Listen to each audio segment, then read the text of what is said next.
What's up, everybody, and welcome into the H&M Trucking Podcast. Thank you so much for being here today. As always, I am your host, Marcus, and we've got a good one lined up for you. Today on the podcast, we are talking about managing relationships on the road. Now, obviously, this isn't something that comes easy for a lot of people. Otherwise, more couples would probably work in different cities or commute longer than what they do or have jobs that keep them away from home more often than what they do.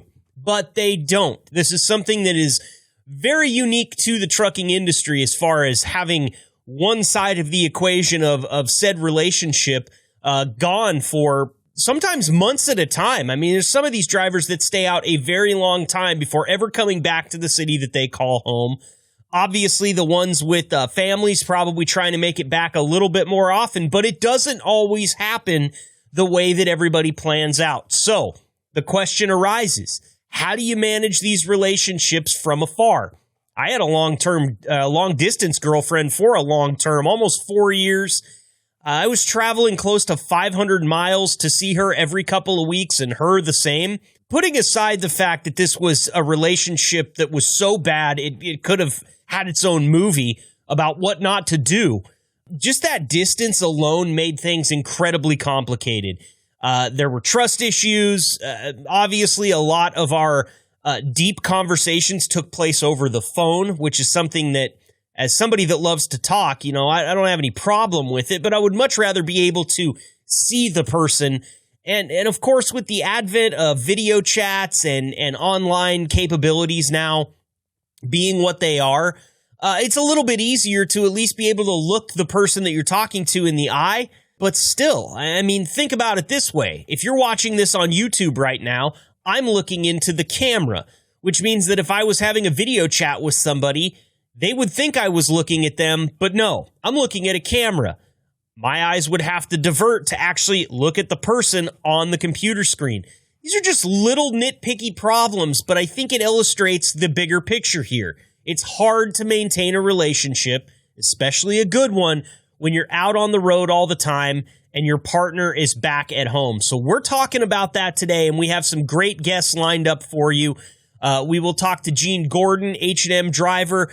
We'll also have our good friends Shelly and Stan Bridger on. They've been married and working in the trucking industry for a while now, and we had them on back during the Unplugged OTR days for our Valentine's Day episode last year. You can scroll all the way down to the bottom of the podcast feed and find that.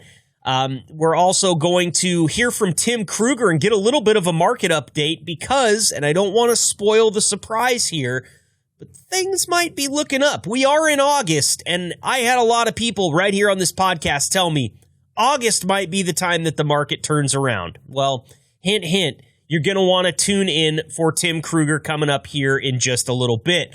Don't forget to like, share, and subscribe to the podcast. All of these things help us. Tell your friends about it. There's still some drivers out there that don't know that we've got an H&M Trucking podcast. That blows me away. Just by looking at the amount of downloads we get, I thought a lot of the fleet was listening, but a lot of the fleet still has no idea. So if you're out there on the CB, you're keying down on some mud ducks, whatever it is that you're doing, let your fellow H&M drivers know. Maybe you're just sitting in the lounge with them. You guys aren't out rolling, but you're just hanging out, having a snack and drinking an energy drink. I like that too. Bring up the podcast. Let them know what we're doing here because after all, we're doing it for you, the H&M Driver. Let's get to the interviews. From Omaha, Nebraska, to whatever lane you're driving, this is the H&M Trucking Podcast with your host, Marcus Bridges. Please welcome back to the H&M Trucking Podcast, Tim Krueger from JFL. Now, Tim, I spilled your beans a little bit last time when you didn't join us, but you did send us a little bit of insight. I let the listeners know that you were having surgery. Everything was fine. You were going to make a full recovery. Please tell me that I didn't lie to them about that. You did not. I tore my patellar tendon playing sand volleyball. So landed on it wrong. I actually tore it in two different places, I found out, once they cut my knee open and everything. So Just got my stitches out yesterday and making a full recovery. I think I'm on crutches for another four weeks, and then it comes to weight bearing. But I think full recovery is still another 4 to 6 months out. So, but in high spirits, in the office, still working, doing all that stuff. So hopefully it's a quicker recovery than 4 to 6 months, but we'll see. We hope so, but do yourself a favor. I've gone through a catastrophic knee injury, and the one thing I did once I finally got the crutches and had the surgery was milk it as much as I can. Just, make sure everybody knows that there is pain and you're there and you're fighting the good fight for everyone else's benefit, and hopefully they'll bring you some ice cream or a milkshake or something. Yeah, or something. I know the recruiting gals here, they help me get my water and my little ice compartment thing I have that runs, cold water through the pad they have that sits over my knee. But I know my team alone, they're asking for $100 extra a week now just to take care of their boss. I haven't got that one over to James yet, but hopefully, maybe he'll approve it. We'll see. Yeah, you know what? I'm a betting man, and I'm not betting on it at this point in time. Yeah. I think smart money is on that this is a labor of love, and there is no extra incentive other than to just make you happy, which I'm all for, man. I appreciate that. And sand volleyball, I'm a short American. For those of you that haven't stood next to me, I only strike it at about 5'8". I love sand volleyball, but it's hard to jump in sand, and that volleyball net's tall, so I get worked out there on the sand volleyball course. I understand it's so much fun to play, but knee injuries, man, that's something that's pretty common out there on the sand volleyball court. Oh, yeah. I found that one out the hard way. I'm hoping knee injuries aren't a big thing, because I know James and I are trying to play ice hockey sometime here soon. Oh. So we'll see what happens. Have you updated your dental plan if ice hockey is on the books? Not yet, but that's a good idea. I haven't thought about that one yet. So, last time we actually had you on the podcast, we were kind of in a perfect storm of not all good things for the freight market. And we always love to hear what you have to say about the market and how it stands currently. So let's hear it. What's going on? What's changed for the better and the worse since the last time we had you in here? Yeah. Honestly, I actually have some good news from the research I've been, looking into and reading the market every single day. I think from what I've seen and what I've read, it looks like we have hit the low of the low. We finally hit that bottom. And you're starting to see an uptick. Another thing, I was talking with James the other day, and he sent me, some things over about, our ports. So our ports right now are actually above what they were pre-COVID, which is a great sign to see. The only issue that comes with that is natural disasters, and it's hurricane season. So, we're getting all these things in the port, but, California is looking to maybe get hit with the hurricane rolling through. Down in Houston, if they get hit with hurricanes. So a lot of these hurricanes that come through, this season can really affect and put a hold on a lot of things. But as far as, the rate market's going, seeing that uptick is awesome to see, especially in the trucking side when, we've been getting hammered on rates. Everything's been low. I know on the van side, they're seeing an uptick. The hopper side's still a little low on the grain end, but I think that one's going to pick up because you're going to see a lot of farmers go back in for harvest. So that's going to put a lot of capacity in a stronghold. So with that one, I think you're going to see an uptick here coming the fall. So hopefully, I know the hoppers have been struggling a little bit, but I think that one's going to kick up for them. With that being said, hopefully, peak season's around the corner coming into November, December. You're looking into those Black Friday deals. You're looking into coming into Christmas and New Year's. So, we're going to be rolling that into, once you hit out of October, you start rolling into those ones. So hopefully capacity can stay up. Hopefully these smaller trucking companies can stay up in the meantime to, come in with more freight. Hopefully the market does shift. And, with it being at that low end, we will see that uptick. So I think you'll see some, good going into the Christmas season. Well, I've got to tip my cap to you guys. Yourself, James is another one. All the way back in like June, early July, I started asking, when are we going to see the bottom? When is this thing going to turn around? What should drivers expect? And all of you guys said, listen, we can't put our thumb on an exact date, but what we can say is it's looking like August. And here we are recording this episode on August 22nd, about a week before it's actually going to launch in late August. congratulations on that prediction, because if we really are seeing the light at the end of the tunnel right now and we've hit the bottom, you guys were spot on with those. And I think it just goes to show how much you guys can really read the tea leaves and understand what's actually going on in the bigger picture of things. So hats off to you, Tim. You guys were right on. I'm going to Vegas in the second week of September. If you want to send me with $20 to put on red or black, because obviously you're on a hot streak right now. Hey, where's my invite to Vegas? I mean, come along, man. I tell all my friends that ask that, you don't need to be invited to Vegas. If you show up, that just makes the party even better. So. Oh, yeah, absolutely. I do appreciate the kind words from me and James. Him and I are literally talking every single day about the market, trailer sales with all the EFC stuff. Me and Brian talk every day. So we try and stay, on top of the market as best we can, and what we're seeing, what they hear from brokers, what I hear from customers. We're always just trying to stay on top of it, trying to, obtain as much knowledge as possible in the industry. And getting Ryan in here from outside, who's working on the hopper team right now, who will make a transition over to vans, I think, in a couple years. He's been, a great addition to the H&M team, and he's helped us with, market knowledge and kind of where we should be. So it's definitely a team effort here. We're all talking to each other every single day and just trying to come up with the best solutions for H&M and JFL as well. Now, looking forward into the future, obviously we had a prediction back in early summer, like I said, that said, hey, August is going to be the bottom. What do you see going forward for the next 3 or 4 months? Are you seeing a large uptick? Are you just seeing kind of a sustaining market? What's your take on that? I don't think it's going to be a large uptick. You'll see a little increase here rolling into the start of the year. I think obviously with peak season, like I said, with Christmas and Black Friday and all that stuff, you always see a pretty decent uptick there. So I think with that coming through and where capacity hopefully will sustain, I think you'll see a slight uptick and rolling into the next year. So like I said, vans see that uptick right now. I think they'll see a slightly increase throughout the rest of the year. And then when you roll into next year, we'll see where that comes, because normally that's your cool off season. So kind of interested to see where the start of the year goes and how the year plays out. So, that's kind of where I see it going. Well, it is sure nice to hear a little bit of good news. I know that this is going to be a long crawl back up the hill. Things have been tough for a while, but if I can summarize to any of the drivers from all the things that I hear from all the people I talk to in the industry, it's just hang in there, because we're on our way back. We've been fighting this perfect storm of I guess, bad indicators for so long.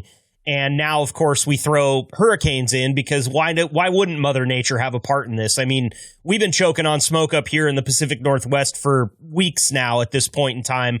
I can't even see the hills off in the distance, which is something I always brag about when I'm in the Midwest. I hope that doesn't add more problems. I know the hurricanes are something that nobody looks forward to, but batten down the hatches, and hopefully here within the next few months and as the year ticks out, things will be back on the uptick, and we'll be fighting the good fight once again, Tim. Oh, yeah, absolutely. I look forward to it. You hear every single day, why are rates so low? Why are rates so low? And, it's good when you, especially for JFL, when we work with outside carriers all the time, when you see that uptick come and you're seeing lanes, increase, and you see the money come back, and a lot of these owner ops who have been struggling, month over month, and when you can be like, hey, rates have gone up. Hey, we can help you here. I can give you a little more here. Like, just the appreciation here from a lot of these drivers means a lot to us. And, sometimes you hear from a broker or you talk to a driver and they're like, God, I hate brokers, this and that. We're owned by H&M, so we understand, the problems they go through. And that's how, a lot of myself, when I do talk to a lot of drivers and, I build that rapport with them, it's, we quote as we're running a trucking company and we're running a truck here. So when you hear that we're helping them out and they're getting back in the green and they're being successful again, we love to hear that. So I'm glad we're seeing an uptick here. I'm happy, we'll see some better rates here moving forward, and hopefully we get to the greener side of this deep hole that we're in. For sure. Well, once again, if they start to complain at you, Tim, just say, hey, did I tell you I tore my patella tendon in 2 different places? I mean, I'm out here, man. I'm in the weeds. Just see if it helps. I mean, Look, we wish you a full recovery here, Tim, and we still have a golf date somewhere out in the future. That probably moved a little bit further out in the future because we got to have you at 100% before you and I hit the links together. Oh, yeah, absolutely. I think that's probably sometime next year. We might have to do a training session at Topgolf or something. There we go. And then maybe we hit the links after that. We got to see where my swing is at that point. I like it. Well, hey, and you know what? Let's get James out there, too, because he bragged to me about a low score last time I was there. And every time a golfer brags about a low score, it just makes me want to say, prove it, and hit the links with him. So. Oh, yeah. We'll get out there with him, and I bet he doesn't shoot under a 96. Okay.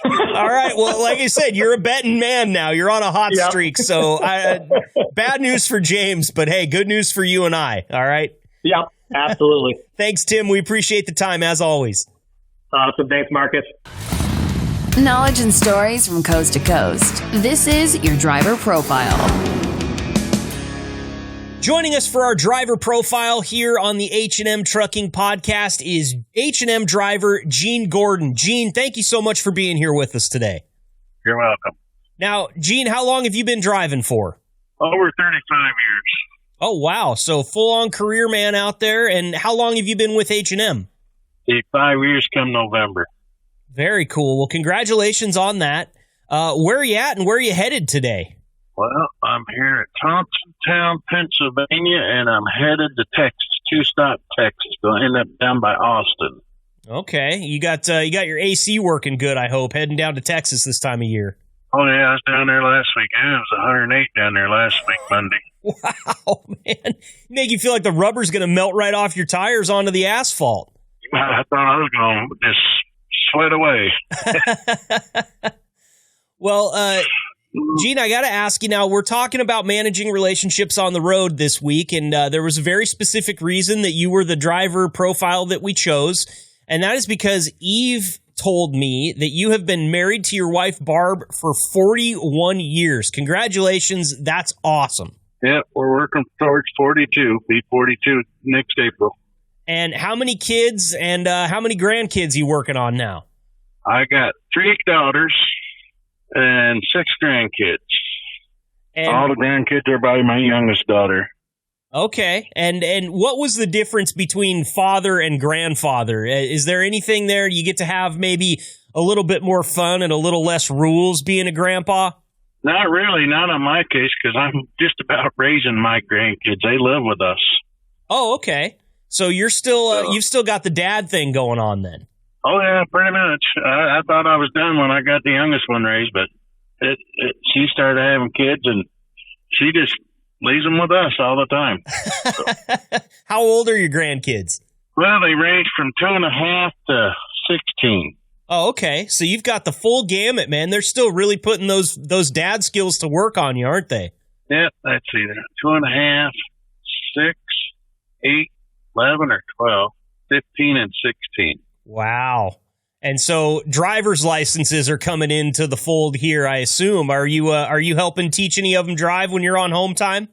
No, I take care of that. Well, I do once in a while. I'll sit up in the front seat with the oldest one, and that's comical, you know, because I just got rid of an 05 Dakota and got a 17 model Silverado, and I told the oldest one when she got her license, which she's already got her permit, she could drive the pickup back and forth to school. Well, the wife likes the pickup better, and she does her Buick Enclave, and they're arguing over who's going to drive the pickup.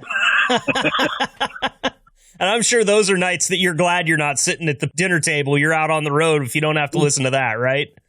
Yeah, well, they do it mostly when I'm on the phone. Of course. Because the oldest granddaughter says, "Ain't that right, Papa?" Yeah, and you might have been married to your wife, Barb, for going on 42 years, but when you hear "Ain't that right, Papa," there's no saying no to that, I assume. Oh, no. See, when I was off with my first back surgery, well, I had 2 back surgeries, 08 and 09. The oldest one was like a year old, and she was just learning to walk, and she'd walk up and down the street with me for exercise, holding my hand. So that's awesome. Kind of a soft spot for that little oldest one. I bet, man. Back surgeries are nothing to scoff at either, so I'm sure having that relationship there made that recovery time even better for you. Pretty much. So. Very cool. Well, tell us, how did you and Barb navigate being together for so long and having the career that you do? Because you said you've been driving for 35 years, so you've been driving almost the entire time that you guys have been married.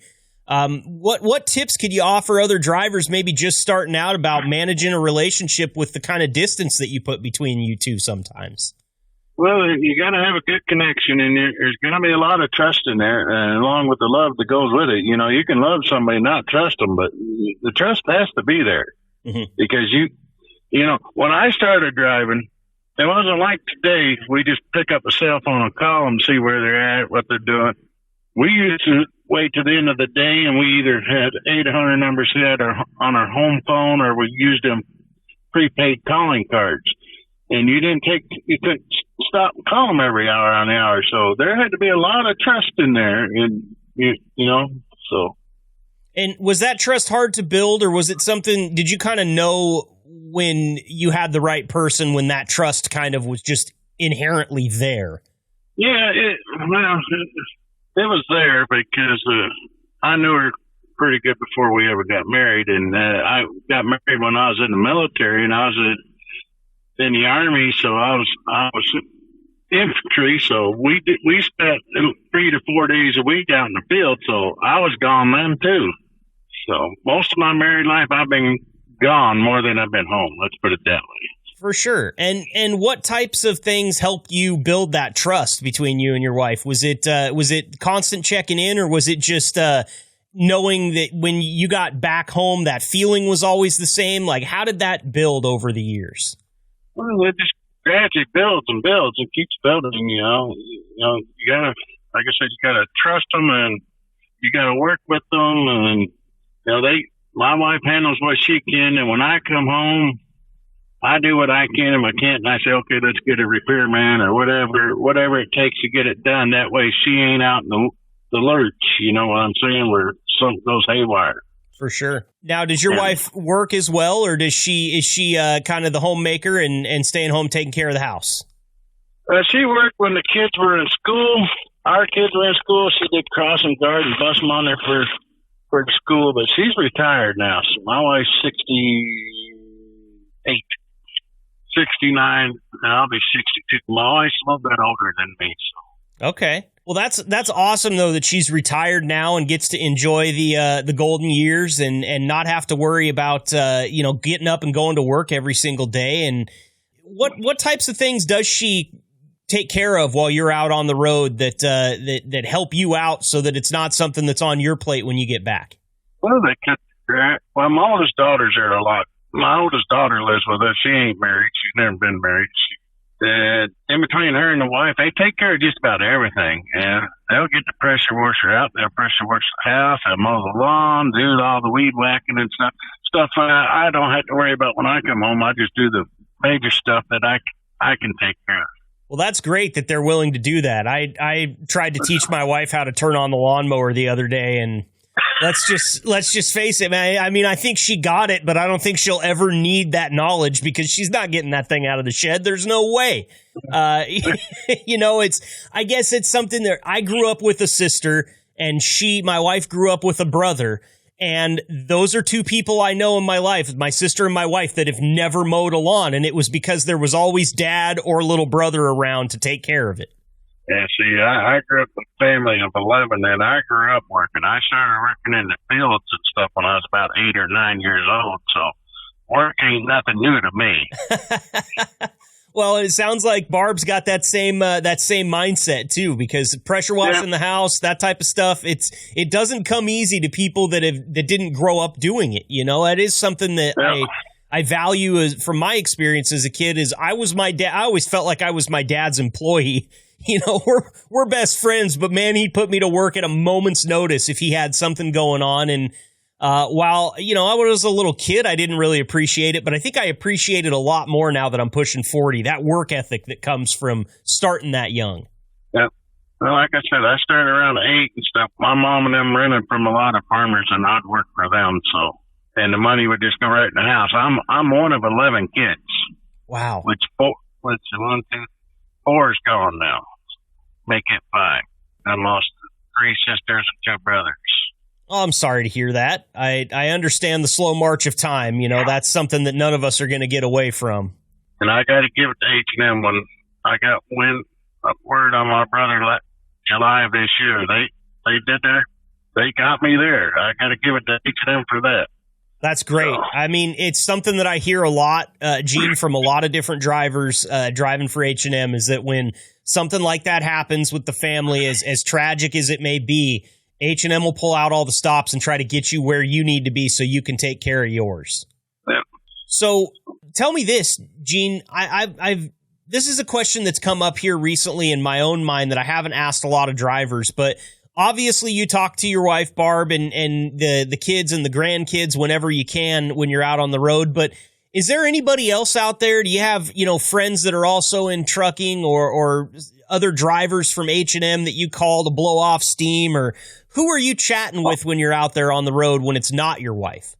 Well, I got 3 friends here that I call quite a bit here at H&M. Where if I don't call them, they call me. And the one, they ask him, well, I actually used him as a reference when I come over here from H&M, and he says, they go, well, how did you ever meet Gene? Well, I was grandfathered in, he tells them. He says he was a good friend of my dad's, but I knew his dad for a long time, so his dad introduced me to him one day. He was kept stopping at a truck stop I was at, and he told him to come look me up. So, and we become friends too, so. Well, that's great. Is he going to listen to you on this podcast? You got to let him know that you're a podcast star now, and you got to tune him in so that we can get some more clicks on this thing. My other friend, I was telling my wife, he did one, and he brought me up, and she went and found it on H&M's Facebook site page and listened to it today. So she said it was pretty cool. He did bring me up. He said he didn't mention my name. He just said where I lived and how take care of grandkids. Okay. So you've made an appearance on this podcast, just not in the flesh before. You've been brought up, you've been talked about. I get you. Okay. Very cool. Yeah, his was on the Father's Day one back in June. I got you. Okay. All right. I know who you're talking about. Well, that's awesome. I'm glad to hear that you guys are communicating about it and, bark at him a little bit, because now you're going to have your own segment. Are you going to share this with Barb and the kids and the grandkids so they can hear the new budding podcast star that is Gene Gordon? Well, they didn't ask me. They knew I was going to do it, and they asked me when it was going to air. I said, well, I don't know when it'll air, but I'm doing it today. I'll get you the link after we get off the phone here and in the interview to make sure that you can share that with your family and friends, because it's pretty cool. And I always just really appreciate you drivers coming on and sharing some time with me, because I know that you've got a lot going on in your day. It's not the easiest thing to focus on some idiot podcast host when you're rolling down the road with 80,000 pounds on your back, Well, I ain't going to say you're an idiot, because I listen to a lot of radio hosts. Normally, I listen to NASCAR on the radio, and there's one radio host guy, I just get a kick out of him, so. Okay. Well, I have been to a couple of NASCAR races, and I can maybe try to pick up some things from these guys, because when I'm at the races, one thing I notice, I've always got the headphones on so that I can actually listen to some commentary and understand what's going on. Otherwise, I get kind of lost at NASCAR, to be honest with you. Yeah. I've been following NASCAR for many, many years. But, who's your driver? I don't really have a driver. My driver that I used to root for was Jeff Gordon, but when he retired, I just didn't pick another driver. I just kind of root for the underdogs anymore. Okay. That's a good way to go. Underdogs, NASCAR is one of those sports that the underdogs got a chance to come up and win a big one every now and then. That's it. Like Michael McDowell, he won Daytona a couple of years ago, and he just came up and won the Indy this year, so. He ain't one that wins too often, but he's a decent driver. Sure. Well, Gene, it's kind of like my golf game with NASCAR. You know what I say about my golf game is that even a blind squirrel finds a nut once in a while. That's it. When I try to play golf, I'm always hollering, Mulligan, do-over. Yeah. Two of my favorite vocabulary terms for sure, Gene. Well, listen, I've got you here for just a couple more minutes, and I want to give you the floor. Is there anything that you would like to say to either the office staff back in Omaha from H&M or any of your fellow H&M drivers out there that might be listening? I appreciate the office staff. Like I said, they did a good job when they got me home from my brother. It wasn't even home. I went right down to where he lived. And they did a great job of getting me there and getting me a couple of days off to spend with the family. So I want to thank all of them. And my fellow drivers, I like them. I like them a lot. Yeah, as long as they don't make me mad. Well, that's a good point. I like everybody that doesn't make me mad too, Gene. It's a real day-to-day thing out here. I like it when some of these drivers call me up. They say, "Hey, I'm here," and I can tell them where truck stops are and what the best, a lot of the best. And someone says, "How do you do that?" I said, "Well, I've been out here so long. It's just like I figured out where, but in the area it is. It's just like a door flips in my head, and I could just start rattling routes and places to stop. And it's just a choir I came with over the years of driving." Sure. Well, as I talk to drivers on this podcast, Gene, one thing that I hear a lot is that the younger drivers really like the fact that there's some of you drivers that have been doing it for a lot longer out there that will give them a piece of advice every now and then or help them learn some things about the job that they might not learn for years if it wasn't for you guys sharing it with them. So on behalf of all those drivers, thank you for sharing that knowledge, because even if it is just a truck stop, that's huge for a new driver. Yeah, I had one come up and ask me the other day on his weight, and I didn't mind taking a couple minutes explaining to him about his weight on that scale ticket, showing him where he was okay and where he was off. And they need to learn. The stupidest question out there is one that they don't ask. If they ain't sure, ask an older driver who's been out here a while. They'll take time and explain it to them. There you go. Well, it sounds like you will for sure, Gene. So if you're a younger driver listening to this and you've got Gene's number, reach out and give him a call. I'm sure you'd love to help. Yep, sure. I'll help anybody. Well, if I can. Gene, thank you so much. I'm going to let you get back to your job today. Please stay safe out there on the road, and we will definitely be in touch with you, have you on the podcast again sometime in the future, all right? All righty. You have a nice day also. All right. Thanks, Gene. And thanks for using me. Oh, of course. Be safe, buddy.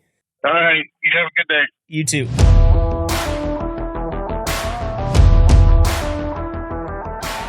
We've got a couple of updates for you that we want to get to here. These were sent to me by Eve, your HR manager, and they come to her by way of the FMCSA, excuse me.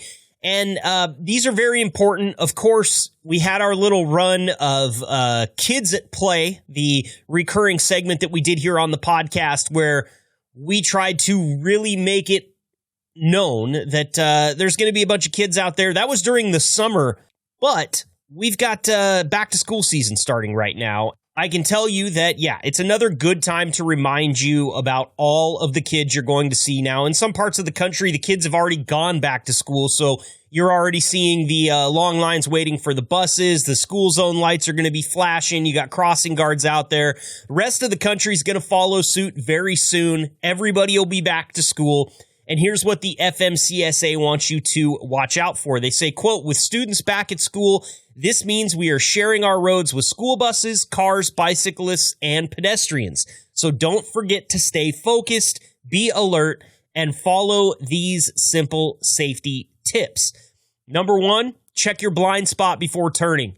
Back when Emo Marcus was here and we were playing some sound clips of some news stories where trucks had gotten mixed up with pedestrians, one of the ones that we saw a couple different times was basically bicyclists that got hit by trailers because they were on the right-hand side and the truck was, making that wide right-hand turn and maybe didn't see the bicyclist or the pedestrian in the bicycle lane and hit them with the trailer as they went by, or maybe it was the pedestrian's fault and kind of going through the bike lane when the truck was turning. Whatever the case may be, you got to watch out for those. Obviously, you professional drivers out there are well in tune with how often you're checking your mirrors, but this is one that, unfortunately, it brings up some somber memories of some news stories we've heard in the past, but it's a good thing to think about. Always check those blind spots before you make a turn.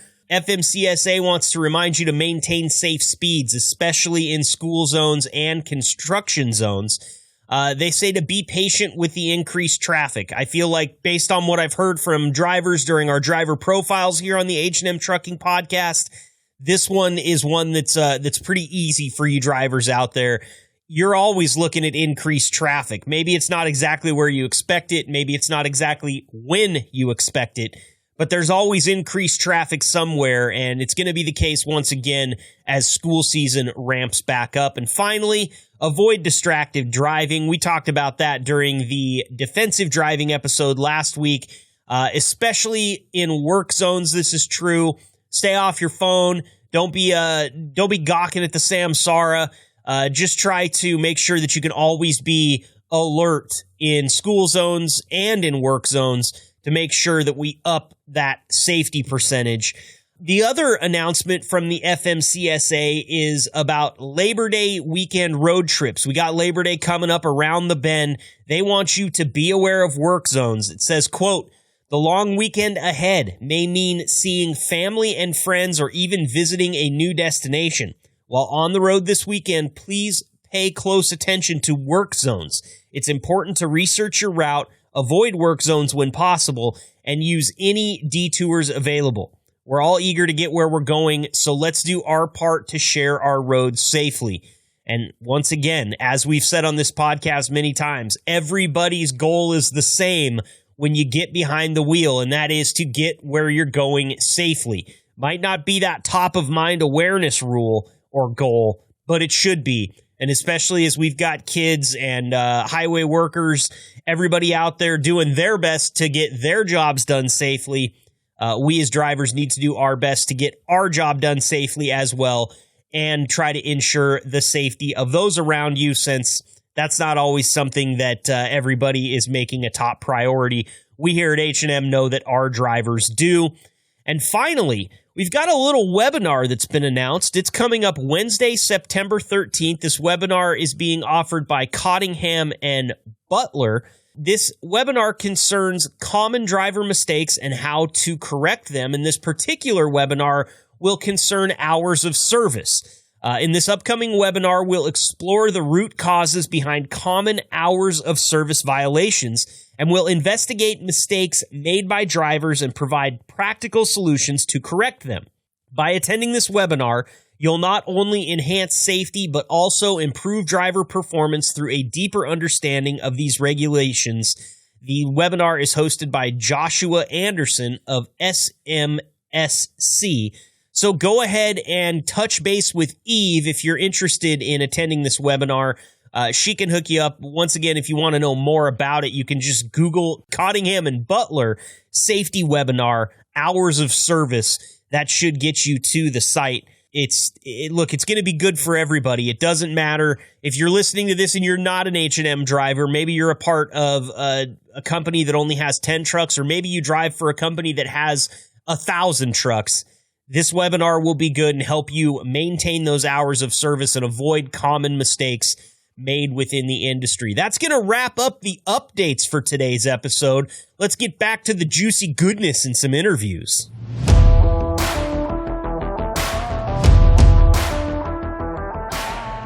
Next up here on the H&M Trucking podcast is something that I am very excited for.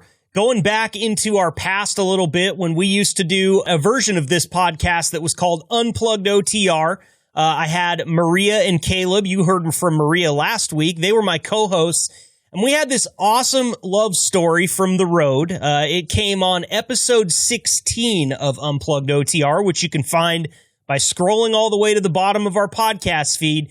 We had Shelly and Stan Bridger join us.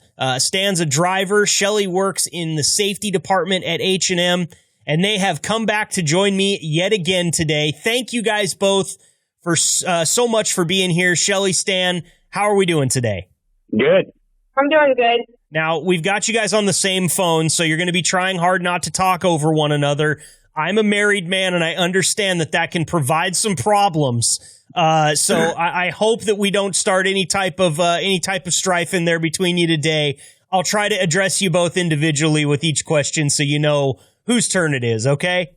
So you don't want to start a war? don't want to. Have I already done so? Not yet. Well, we brought you guys back on because it was so much fun having you on Unplugged OTR. That episode came out back in February, and I know that things are still going well, but we're not talking about your love story and how you met as much this time, as I kind of want to breach the subject of how you guys maintained such a good relationship for all the years you've been together, especially in the times when Stan was out on the road and Shelly was back at home. Shelly, I'm going to start with you. What was it like having Stan be out on the road for any given time, and how did you kind of stay sane and stay level-headed when maybe something arose where you really wanted him to be home there to go through it with you? Well, I felt lonely at times, but I could just pick up the phone and he would be there. So if I was having a moment or whatever, I knew that he was just a phone call away. So that made it a lot easier for me versus him being out on that road. And Stan, how about you? I know it gets lonely in the cab of the truck from time to time. How would you, obviously picking up the phone and calling is a great thing, but how do you compete with that loneliness when you're out there rolling? I talk to myself a lot. Okay. And should I ask Shelly for verification if that happens when you're at home as well? Yeah, you can. And it does once in a while. Yeah. Well, I mean, how did you guys, because one thing that I, in talking to people about this throughout this episode, one thing that I find is that trust is a very important thing when you're not sitting right in the same room with one another. How did you two build your trust over the years? And I'll allow whoever wants to take this one to take it. Just don't fight over it, okay? With him, it was pretty easy. I mean, he's never done me wrong. He's never lied to me, and we have all that communication that belongs with a relationship. And so it was just easy for me to learn that trust. I mean, yeah, sometimes I would get, a little jealous and stuff when I would think that he was flirting, but that's just his natural way, and it's no different than today. I know who he comes home to. I know what bed he sleeps in. So really, there's a lot of trust there with that. He is flirty. He's flirted with me a couple of times. I'm sorry, Stan, to blow up your spot there, but he's just a real damn friendly guy and a nice dude. I can understand why it's easy to be flirty, especially with a guy with a beard like me. You need to chill out because you're ruining my bad reputation. So I'm finding, though, that you guys have been together for a while now. Actually, we should establish that. How long have you been married and how long have you been together? We've been married 7 years and we've been together for 8 or 9 years, but we've known each other for 13 years. Something like that, yeah. So it kind of sounds like the trust was kind of already there once the relationship started. Am I fair to say that? Correct. Yeah.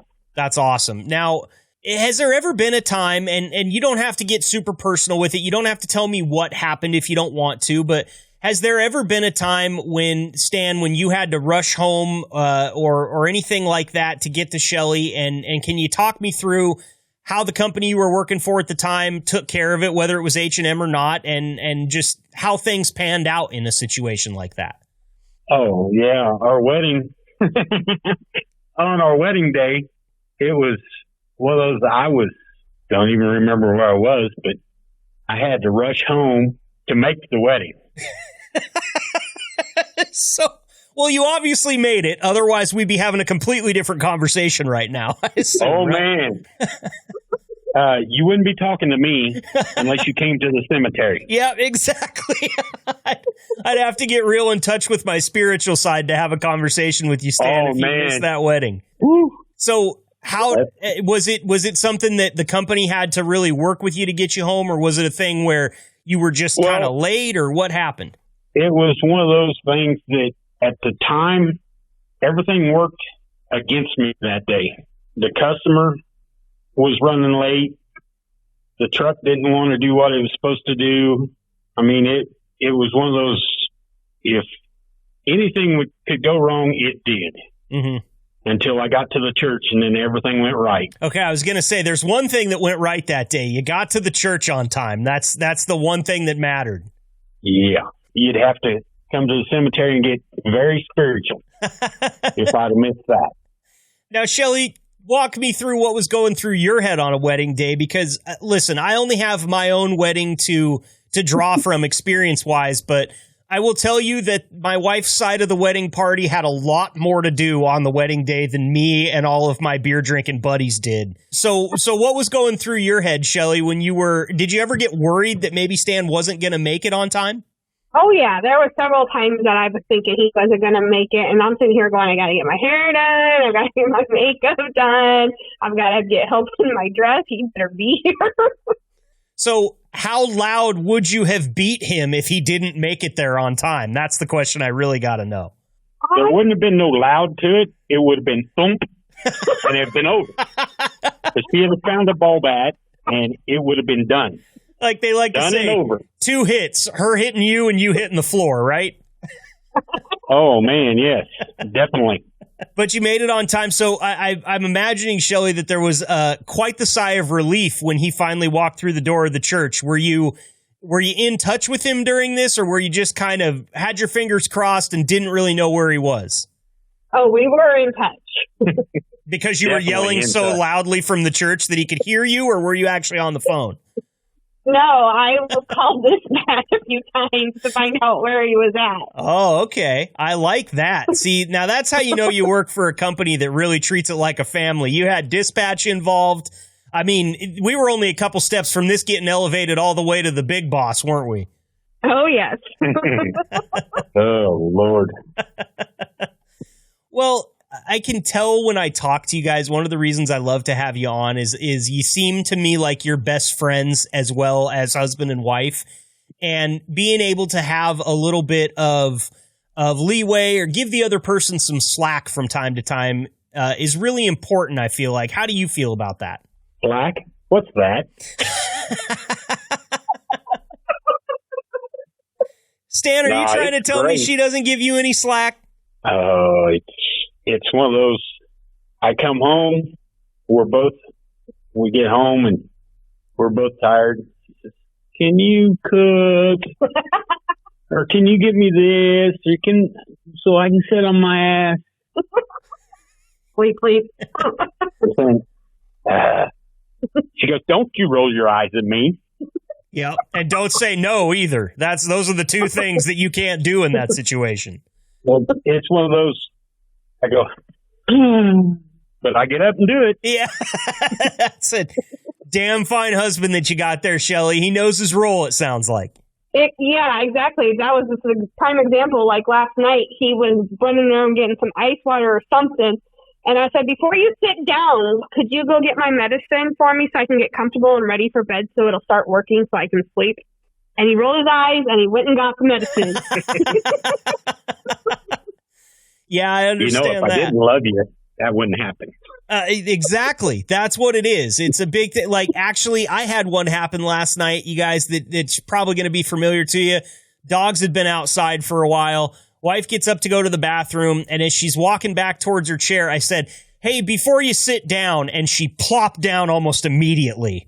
And I was like, before you sit down, I'm going to go let the dogs in. And I just went and took care of it because better off to do that than to make her get up again. I know that was the case. Oh, man. It's one of those, you're right. They like doing that. They'll go to the bathroom, come back, and walk right past the door to let the dogs in and sit down in the chair and say, oh, I forgot to let the dogs in. Can you do that? Yep. No. And you just stack a couple of husband points over in your stash because you did the right thing and got up and let the damn dogs in yourself, didn't you? Yes, I did. You want to hear something else, Marcus? I'd love to. The dogs have to wait until Daddy gets home from work before they get their dinner. Oh, is that how you keep them on your side and sort of mad at him all the time? Yep. It's a wonder because I've tried to work the same angles on my wife, but from the other side, Shelly. I operate in that same same place that you do, where I will feed the dogs. I get up in the morning to feed them after she gets up earlier than me and lets them out, but I'm still always the one coming with a full dish of food. So I feel like if shit went down, these two corgis have got my back. I've been the one feeding them. They know I'm the guy, but let's face it, at the end of the day, if shit actually did go down, those two dogs are going with her, and I'm getting sold up the river if it means a couple more days on this earth for them. And I'm okay with that. Yeah. That's my role as a husband, right, Stan? That's right. It's yes, dear. There's no arguing. It's yes, dear. Yep. And for those of you that are out there listening right now, maybe you're not married, maybe you're a newlywed, you can learn a lot from these very simple things that Stan is teaching you right now. I would suggest taking notes. Maybe go watch this on YouTube after you've listened to it once you're parked for the night, because Stan, you don't make it as far as he's made it without having these really solid foundations to set your marriage on. And I believe Shelly would agree with that. Totally. Now, Stan, you said she doesn't give you much slack. Shelly, I'm going to ask you that same question. How much do you let him get away with? Oh, it depends on my mood and what day it is. Or what day of month it is. Okay, so how about Thursday, August 24th, 2023? How much is he getting away with today when you guys get home? Oh, I'll probably let him relax, but we have to figure out dinner, so he might be helping me with that. There you have it. Probably not much. Probably not much. Well, Stan, I don't mean to set you up for failure, but it sounds like you're going to need to be on your game tonight, buddy. Well, that's an everyday occurrence. Always expect not to get any relaxation until they shut their eyes and go to snoring. Then you're good. Well, it sounds to me like whatever you want. It kind of sounds to me like maybe you should be getting her medication to help her sleep right when you walk through the door at night, Stan. Is that an option? Yeah, but she wouldn't take her Benadryl until she was ready for it. Okay. You can't slip it into the eggs or anything like that? No. No, because if you give it to me too early, then I'm going to be asleep by 6:30. Well, but then Stan gets to do whatever he wants. So let's not forget that part of the equation. Oh, I can hear, Yeah, that's the bad part. I close the door and the dog goes back and beats on the door. She gets up and opens the door to let him in. I still have eyes on the back of my head. He's not lucky in bed because he can sit there and roll his eyes, not even looking at me, and I'm not even looking at him, and I'll tell him to stop rolling his eyeballs at me. Yeah. And then he's over there busting a gut laughing because he knows that's what he did. Yep. Yeah, well, rolling your eyes isn't a physical act. It's a feeling, and you can feel that feeling in the room if you know that person well enough. I can definitely attest to that. Listen, you guys, the reason that we had you on here is just to illustrate what kind of a relationship that you've built over the years with one another. You clearly love each other dearly, and it's so fun to talk to you about your relationship, and I can't wait till we get a chance to do it again. But before I let you go, Shelly, we'll start with you. Is there anything you want to say to the drivers out there about maintaining relationships on the road from your experience? From my experience, I would say, I understand you're going to get lonely, but if you give that person the love and the communication and the benefit of the doubt, there's a lot of good guys out there, a lot of good truck drivers out there that aren't going to be interested in, other people. They're going to come straight home to you. And especially, I was always taught, if you keep the candy jar rolling, they're going to always come back. There you go. Full jar of candy and maybe a couple beers in the fridge, and exactly. They're coming home. Stan, how about you? Any advice for the drivers out there about maintaining a relationship as good as yours and Shelly's on the road? Communication. Always communicate. Because the biggest thing, if you don't communicate, then the love and relationship gets lost. And it's one of those, if you love the person, communicate. And never, ever forget to say, I love you. Great words of wisdom there from Stan Bridger and Shelly as well. You guys, thank you so much for coming on here and having some fun with me. As always, I appreciate it. If you want to hear more from Shelly and Stan, please go back to episode 16 of Unplugged OTR in our podcast feed and listen to them tell their love story about how they met and how they blossomed this awesome relationship that we get to kind of look at as a fly on the wall here. They've got a great story. You guys are so awesome for doing this for me. Thank you both so much. You're welcome. You're welcome. We'll see you both soon, okay? All right, sounds good. Thank you, Marcus. Yep, bye-bye. Bye-bye.